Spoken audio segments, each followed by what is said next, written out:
আসসালামু আলাইকুম। এখানে 3 রকমের ব্রেইন রয়েছে এবং এই 3 রকম ব্রেইনের সাথে প্রায় 200 জনেরও বেশি শিক্ষার্থীর যে ফলাফল ঘটেছিল সেই ফলাফলের একটা জীবনের সাথে সম্পর্ক, সেই জিনিসটা হচ্ছে এটার সাথে রিলেটেড।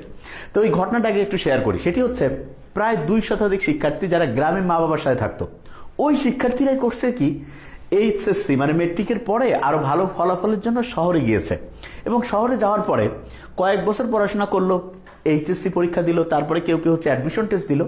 দেওয়ার পরে দেখা গেল যে মাত্র 16-18 জন শিক্ষার্থী মোটামুটি ভালো কিছু করেছে, আর বাকি যে শিক্ষার্থীরা রয়েছে বেশিরভাগই যেই স্বাভাবিক রেজাল্ট নিয়ে তারা গেছে তার চেয়ে রেজাল্ট খারাপ করেছে।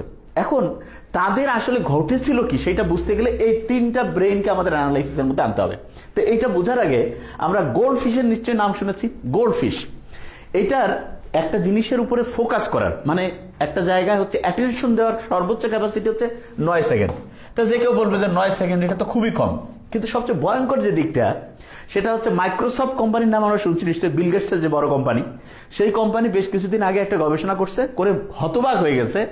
বেশিরভাগ মানুষ 8 সেকেন্ড আছে না, 8 সেকেন্ড পরেই আর একটা জায়গায় ঠিকভাবে মনোযোগ ধরে রাখতে পারছে না। তার মানে আমাদের যে মনোযোগের ক্যাপাসিটি আগে অনেক ভালো ছিল, সেটা কত ভালো ছিল। অ্যান্ড্রু কার্নেগির একজন নাম রয়েছে, ইনি ছিলেন 1835 সালে জন্ম নেয় আমেরিকার একজন হচ্ছে বলা যায় সবচেয়ে ধনী মানুষ। প্রথম জীবনে খুবই গরিব ছিল, পরবর্তীতে ধনী হয় এবং উনি অনেক অনেক হচ্ছে সম্পদ অর্জন করে। সমস্ত হচ্ছে যে ওটাকে বলবো যে এজেন্সি যারা হচ্ছে যে রাষ্ট্রের বিভিন্ন গোয়েন্দা বাহিনী, তারা চিন্তা করছিল ইনি এত টাকা করলো কি করে। সব খোঁজাখুঁজি করে যখন কোনো রকমের দুর্নীতি কোনো রকমের অবৈধ কিছু পায়নি, তখন ওনাকে জিজ্ঞেস করলো যে আচ্ছা আপনার এত যে হচ্ছে যে বিজনেসের মধ্যে সাকসেসফুল হওয়ার মূল রহস্যটা কি। তো উনি তখন বলছে যে আমি 5 মিনিট একটা জিনিস নিয়ে একদম মনোযোগ দিয়ে চিন্তা করতে পারি। তো সবাই বললো এত কম, এটা তো খুবই সহজ। তখন তাদেরকে জিজ্ঞেস করা হয়েছিল ঠিক আছে আপনারা চেষ্টা করে দেখুন পারেন কিনা। বেশিরভাগ জন 2.5-3 মিনিট 3.5 মিনিট করে হচ্ছে ফোকাস রাখতে পেরেছিল। তার মানে ভালো ভালো অফিসিয়াল তারা 3-3.5 মিনিট পর্যন্ত রাখতে পারতো, আর অ্যান্ড্রু কার্নেগি 5 মিনিটের বেশি। তার মানে জীবনে সফল হওয়ার ক্ষেত্রে ফোকাস ধরে রাখার মারাত্মক গুরুত্ব রয়েছে। এখন আমাদের এই ফোকাস ধরে রাখার ক্যাপাসিটি মাত্র 8 সেকেন্ডে নামছে অধিকাংশ মানুষের, এবং এটা কি কারণে সেটা ইনশাল্লাহ আমরা আবিষ্কার করার চেষ্টা করব। এখন যে জিনিসটা মোস্ট ইম্পর্টেন্ট সেটা হচ্ছে বর্তমান সময়ে কোকেন, হিরোইন, মরফিন, এই যে বিভিন্ন নেশা জাতীয় জিনিস আছে, এইটা যতটা ক্ষতি করে তার চেয়ে বেশি ক্ষতি করে যে কোনো রকমের হচ্ছে অশ্লীল ভিডিও ছবি যে রয়েছে এগুলো। আর অনেকে বলবে যে ভাই এটার কারণটা কি। এটার কারণটা হচ্ছে আমরা যে 3টা ছবি দেখিয়েছিলাম সেখানে আবার ফিরে যাব। সবচেয়ে ভয়ঙ্কর যেটা, কেউ যদি অশ্লীল ভিডিও কিংবা হচ্ছে যে ছবি চিন্তা ভাবনা করতে থাকে, তখন দেখা যায় তার মস্তিষ্কের সবচেয়ে গুরুত্বপূর্ণ একটা অংশ যেটা হচ্ছে প্রিফ্রন্টাল কর্টেক্স। কি নাম? Prefrontal cortex. এই প্রিফ্রন্টাল কর্টেক্সের মধ্যে যে গ্রে ম্যাটার আছে, কি নাম? Grey matter. এই গ্রে ম্যাটার আস্তে আস্তে ধ্বংস হতে থাকে এবং সবচেয়ে ডেঞ্জারাস জিনিস হচ্ছে গ্রে ম্যাটার অসংখ্য কাজের মধ্যে সবচেয়ে 2টা সেরা কাজ করে। ঠিকই সেই 2টা সেরা কাজ, একটা হচ্ছে আমরা কোনো বিষয়ে যে ডিসিশন নেই মানে সিদ্ধান্ত নেই, সেই সিদ্ধান্ত নেওয়ার ক্যাপাসিটি এবং তথ্যকে প্রসেস করার যে ক্যাপাসিটি, তথ্যকে প্রক্রিয়াজাত করার যে ক্যাপাসিটি, সেইটা হচ্ছে করে হচ্ছে এই গ্রে ম্যাটার। এবং আরেকটা ইন্টারেস্টিং জিনিস রয়েছে, সেটি হচ্ছে প্রিফ্রন্টাল কর্টেক্স এবং হিপ্পোক্যাম্পাস। এই দুইটা আমাদের তথ্যকে মনে রেখে সেইটা পরীক্ষার হলে বা প্রয়োজনের সময় হচ্ছে মনে রেখে আবার ওই তথ্যটা খেয়াল করে উত্তর দেওয়ার যে ক্যাপাসিটি সেটাও নিয়ন্ত্রণ করে। তার মানে প্রিফ্রন্টাল কর্টেক্স যদি ধ্বংস হতে থাকে তাহলে গ্রে ম্যাটার ধ্বংস হচ্ছে। গ্রে ম্যাটার ধ্বংস হলে কেউ একটা জীবনের ডিসিশন নেওয়ার যে ক্যাপাসিটি সেইটার মধ্যে ধ্বংস হয়, তথ্যকে প্রসেস করার যে ক্যাপাসিটি সেইটা ধ্বংস হয়, এবং পড়া মনে রেখে সেটা খেয়াল রাখার যে দক্ষতা সেটাও কমে যায়। এবং আমরা শুনলে অবাক হয়ে যাব, কেউ যদি কোকেন বা যে কোনো রকমের ড্রাগ ব্যবহার করে তাহলে তার দেখা যায় ব্রেইনে 200% পর্যন্ত হচ্ছে ডোপামিন ক্ষরণ হতে পারে। আর কেউ যদি অশ্লীল কোনো ভিডিও, ছবি এরকম কোনো কিছুর সাথে যুক্ত করে তাহলে দেখা যাবে প্রায় 250% পর্যন্ত ডোপামিন ক্ষরণ বেশি হয়। তারা অনেকে মনে করবে ডোপামিন কি খারাপ। ব্যাপারটা ডোপামিন খারাপ ভালো না। মূল ব্যাপারটা হচ্ছে ডোপামিনকে আমরা তুলনা করতে পারি ভোল্টেজের সাথে। আমরা এই যে ইলেকট্রনিক ডিভাইসগুলো চালাচ্ছি এটার জন্য কারেন্ট রয়েছে, কারেন্টের ভোল্টেজ আছে। আমরা জানি যে ভোল্টেজ একটা স্বাভাবিক মানে যদি থাকে তাহলে সব ডিভাইসগুলো ঠিকভাবে কাজ করবে। আর ভোল্টেজ যদি হাই হয়ে যায়, হাই ভোল্টেজ, তখন কি হয়ে যায় যে কয় না 440 হয়ে গেছে, জিনিসপত্র ধ্বংস হয়ে গেছে, ইলেকট্রনিক ডিভাইস যে রয়েছে সেটা কি হয়ে গিয়েছে, দেখা গিয়েছে যে পুড়ে গিয়েছে। এবং অনেক সময় যে বজ্রপাত হয় তখন কিন্তু হাই ভোল্টেজ তৈরি হয়। হাই ভোল্টেজ তৈরি হলে কি হয়, ইলেকট্রনিক্সের যে সার্কিট আছে, যে কোনো যন্ত্রাংশের যে বলা যেতে পারে আইসি আছে, এগুলো কেটে যেতে পারে। আমাদের ব্রেনটাও এরকম বিভিন্ন আইসি, বিভিন্ন নিউরনের কানেক্টিভিটি দিয়ে তৈরি হয়েছে। হাই ডোপামিন যখন ক্ষরণ হবে, তার মানে ডোপামিন লেভেল অনেক বেড়ে গেছে, তখন হাই ভোল্টেজ ব্রেইনে চলে আসছে, এবং এই কারণে কি হবে যে ব্রেইনের যে কোষগুলো আছে, নিউরনগুলো, এগুলো ধ্বংস হয়ে যাবে। এবং সবচেয়ে ভয়ঙ্কর দিক, ব্রেইনের স্বাভাবিক যে প্যাটার্ন আছে, যেভাবে ব্রেইনের হচ্ছে যেই রাস্তায় ঠিকভাবে কাজ করার কথা, সেই রাস্তার গতিপথ চেঞ্জ হয়ে যাবে। ওই যে ভূমিকম্প হইলে যে কারণে অনেক সময় নদীর যে গতিপথ চেঞ্জ হয়ে যায়, ব্রেইনের স্বাভাবিক যে গতিপথ সেটা ধ্বংস হয়ে যাবে। এবং স্বাভাবিক গতিপথ যদি ধ্বংস হয়, তখন যেই কাজগুলো স্বাভাবিকভাবে আমাদের আনন্দ পাওয়ার কথা, যেমন ফ্যামিলির সবাই মিলে একসাথে গল্প গুজব করা, ফ্যামিলি তারপরে ফ্রেন্ডস মিলে হচ্ছে আড্ডা দেওয়া, এগুলো আর ভালো লাগবে না। তখন আনইউজুয়াল কাজ দেখা যাবে যে হচ্ছে যেই জিনিসটা ধর্মীয় দিক থেকে হচ্ছে নিষিদ্ধ, এবং আমরা অবাক হয়ে যাই এখন যে ধর্মীয় দিক থেকে ওই জিনিসটা নিষিদ্ধ হয়েছে যে জিনিসটা হাই ডোপামিন ক্ষরণ করে।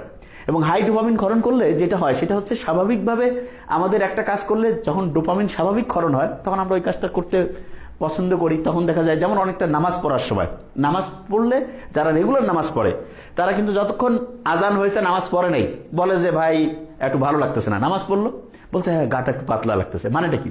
তার মানে স্বাভাবিকভাবে তার নামাজ পড়ার পরে ডোপামিন ক্ষরণ হয়। ডোপামিন স্বাভাবিক লেভেলে যদি ক্ষরণ হয়, তাহলে আমাদের ফোকাস করার ক্যাপাসিটি, আমাদের ডিসিশন নেওয়ার ক্যাপাসিটি, তারপরে যেটা বলে আমাদের মস্তিষ্কের যে হচ্ছে যে কোষগুলোর যে স্বাভাবিক গতিপথ, এটা ঠিক থাকবে।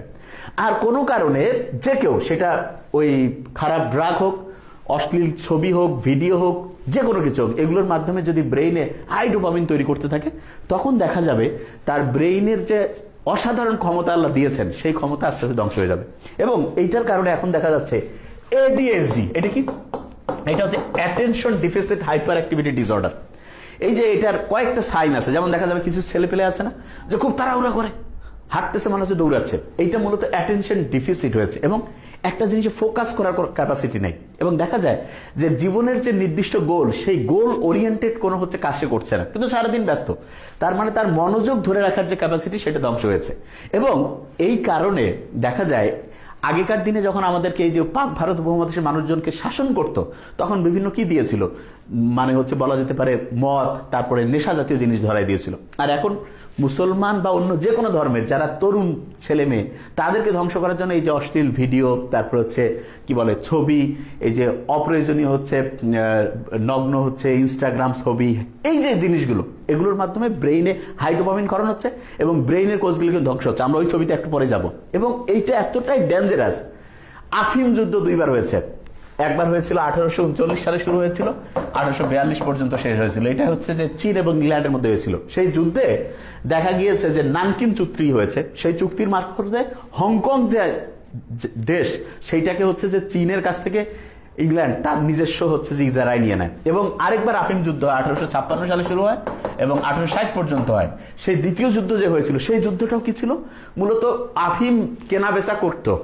ইংল্যান্ড চাইতো যে আফিম আমরা যে কেউকে হচ্ছে দিতে পারবো, এবং সেইখানকার যে চীনের যারা হচ্ছে অফিসার ছিল, তারা চাইছিল যে না, এটা দিয়ে তো যুব সমাজ ধ্বংস হয়ে যাচ্ছে। এবং সেই সময় অন্যায় একটা যুদ্ধ করলো, এবং সেই যুদ্ধে দেখা গেল জিতলো কিন্তু হচ্ছে অন্যায়কারী, যে তারাই জিতছে শক্তির উপর ভিত্তি করে, এবং জিতে তারা অন্যায় চুক্তি করলো এবং বিভিন্ন যে চীনের যে পোর্ট ছিল সেগুলো দখল করে নিয়ে আফিমের ব্যবসা নিরবিচ্ছিন্নভাবে করতো। তা আফিম যতটা আমাদের জন্য ওই সময়ের জনসাধারণ ইয়াং ছেলেমেয়ের জন্য যতটা ক্ষতিকর ছিল, তার চেয়ে এখন ক্ষতির বেশি কারণ হচ্ছে অশ্লীল এইরকম বিভিন্ন ভিডিও, তারপরে ছবি, তারপরে অপ্রয়োজনীয় জিনিস, যেটা এক কথায় ধর্মীয় দৃষ্টিকোণ থেকে নিষিদ্ধ। অনেকে বলে যে ভাইয়া মোবাইলে আমি দেখতেছি, এটা কি পাপ হবে? সবচেয়ে সহজ ব্যাখ্যা, খালি চোখে দেখা যেটা জায়েজ, সেটা মোবাইলে দেখা জায়েজ। আবার বলছি, খালি চোখে দেখা জায়েজ, মোবাইলে সেটা দেখা জায়েজ। আর খালি চোখে দেখা যেটা হচ্ছে হারাম, নিষিদ্ধ, সেটা মোবাইলে দেখা নিষিদ্ধ।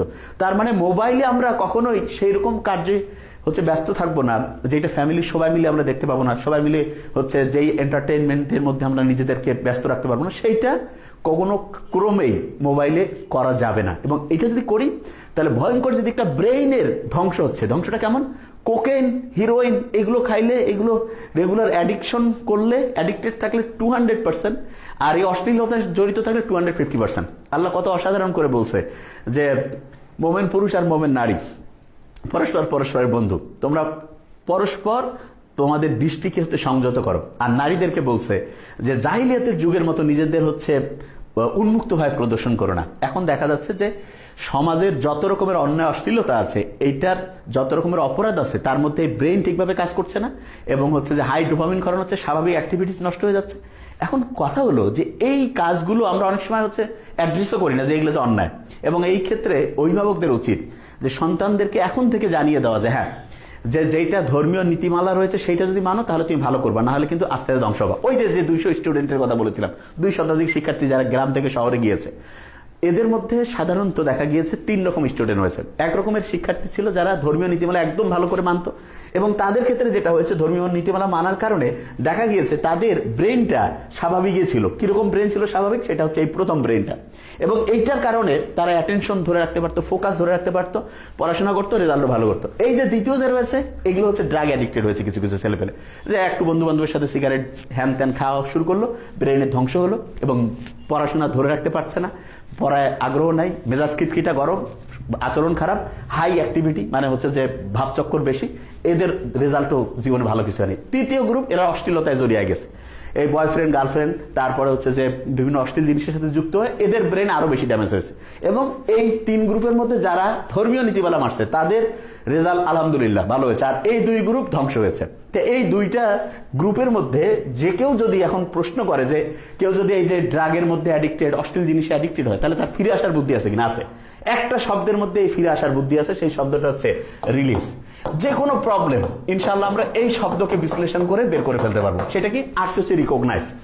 যে কোনো শিক্ষার্থীকে আগে বুঝতে হবে যে হ্যাঁ, আমি যদি অশ্লীল কোনো কিছুতে কিংবা যেটা বলা যায় ধর্মীয় নীতিমালার বাইরে সেইটা, এবং খেয়াল রাখতে হবে যেই কাজটা আমি করার পরে অন্যের সামনে মানে হচ্ছে গর্বভরে বলতে পারি সেটাই খারাপ কিছু, সেইটাতে যদি আমি জড়িত হয়ে থাকি তাহলে তওবা করে আল্লাহর কাছে ইস্তেগফার করে, আর কি বলো এটা কি জানি, মানে হচ্ছে যে ভুল স্বীকার করে যে আমি ভালো হতে চাই, এইটা যখনই চিন্তা করবো ইনশাআল্লাহ আমাদের ব্রেনকে এমন অসাধারণভাবে আল্লাহ বানিয়েছেন, শুনলে অবাক হয়ে যাব।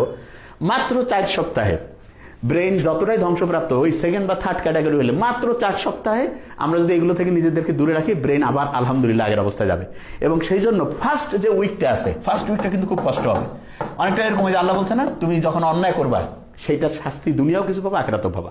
তো ওই যে 2 নাম্বারই যা কিছু করছি সেইটার জন্য ফার্স্ট উইক কষ্ট হবে, প্রচুর কষ্ট হবে, এবং ঘুম আসবে না, হাত পা ব্যথা করবে, মানে খাওয়ার রুচি কমে যাবে, ভয় লাগবে, বুক ধরপড় করবে, এই জিনিসগুলো হবে। কিন্তু এই যে কষ্টের পরেই আল্লাহ রহমতের রহমত চলে আসবে। 2nd উইক থেকে শুরু হতে থাকবে কি, কষ্ট কমতে থাকবে, কষ্ট কমতে থাকবে, ভালো লাগা শুরু হবে। 3rd উইকে কষ্ট আরো কমতে থাকবে, আর একটু ভালো লাগা শুরু হবে। 4th উইকে গিয়ে আমরা দেখবো আলহামদুলিল্লাহ এত সুন্দর আমাদের অ্যাটেনশন চলে আসতেছে, বন্ধু বান্ধব ফ্যামিলির লোকজনের সাথে কথা বলতে ভালো লাগতেছে, তখন মনে হবে যে কি আজে বাজে কাজের মধ্যে নিজেকে ব্যস্ত রাখছে, তখন আস্তে আস্তে ভালো লাগার মধ্যে আমরা চলে যাব। তা এই first week, 2nd week, 3rd উইকটা আল্লাহর সাথে কানেকশন থাকতে হবে। ফ্যামিলির যারা রয়েছে তাদের কাছে কি হতে পারে যে কোনো সমস্যা আগে রিকগনাইজ হয়ে গেছে, এরপরে ইতে হচ্ছে কি সব সময় যেটা বলি এঙ্গেজ রাখতে হবে, তাকে ব্যস্ত রাখা, 5 ওয়াক্ত নামাজ পড়া, ধর্মীয় নীতিমালা, ভালো বই পড়া, আস্তে আস্তে সে পজিটিভ হয়ে যাবে। এলটা হচ্ছে লিসেন, তার সমস্যাগুলো মন দিয়ে শুনতে হবে, কোনো মন্তব্য করার দরকার নেই, সমস্যা এটা ব্যাপার না, ইনশাআল্লাহ আমরা সবাই মিলে একসাথে সমাধান করবো। ইতে যেটা রয়েছে সেটা হচ্ছে ইমপ্যাথি। এই সমস্যা যদি আমাদের নিজেদের কারো হইতো, সে কিন্তু ইচ্ছা করে করতেছে না, যে কোনো ভাবে সে অ্যাডিক্টেড হয়ে গেছে, তাহলে কতটা কষ্ট পাইতাম আমরা, সেই অনুযায়ী তাকে হচ্ছে নিজেদের মধ্যে হচ্ছে চিন্তা করতে হবে। এরপরে যেটা অ্যাকসেপ্ট, এরকম অন্যায় যে কেউ করতে পারে, এটা অন্য কাউকে বলার দরকার নেই, ফ্যামিলির সবাই মিলে যে ওকে ফাইন, ইনশাআল্লাহ আস্তে আস্তে আমরা পজিটিভ দিকে যাবো। এরপরে যেটা রয়েছে সাপোর্ট। সাপোর্টের ক্ষেত্রে আমরা সবসময় বলি যে কোনো রকমের প্রশ্ন জিজ্ঞাসা না করে, সে যেই রকম সুযোগ সুবিধা চায় তাকে হচ্ছে কোনো কটু কথা না বলে, তাকে তুলনা না করে, তার হচ্ছে যে নেগেটিভ দুর্বল জিনিসটা আঘাত না করে তাকে পজিটিভ ওয়েতে হচ্ছে হেল্প করা। এরপরে যেটা এনকারেজ মানে তাকে বোঝানো যে হ্যাঁ ইনশাআল্লাহ 99% যদি কেউ চায় মন থেকে, ইনশাআল্লাহ সে সফল হবে, এবং সেই রকম যে অন্যায়, অশ্লীলতা, যে কোনো রকমের বদ অভ্যাস থেকে নিজেকে বের করে আনতে পারবে। এবং খেয়াল রাখতে হবে অন্যায় যেটা করছে আল্লাহ কিন্তু আমাদের বানিয়েছে, আমাদের মধ্যে ভালো খারাপ সব বৈশিষ্ট্য আছে, খারাপ বৈশিষ্ট্যটা কারোর মধ্যে সঙ্গত সে কোনো কারণে যদি প্রকট হয়, চাইলে আমরা ধর্মীয় বই পড়ে ভালো মানুষজনের সাহচর্য থেকে ইনশাআল্লাহ খারাপ জিনিসগুলোকে দূর করে আস্তে আস্তে ভালোর দিকে যেতে পারে। এবং যখনই একটা ফ্যামিলি, একটা সোসাইটি ভালোর দিকে যাবে, অটোমেটিক দেশ এবং মানুষ অসাধারণ হবে। Thank you so much. আসসালামু আলাইকুম।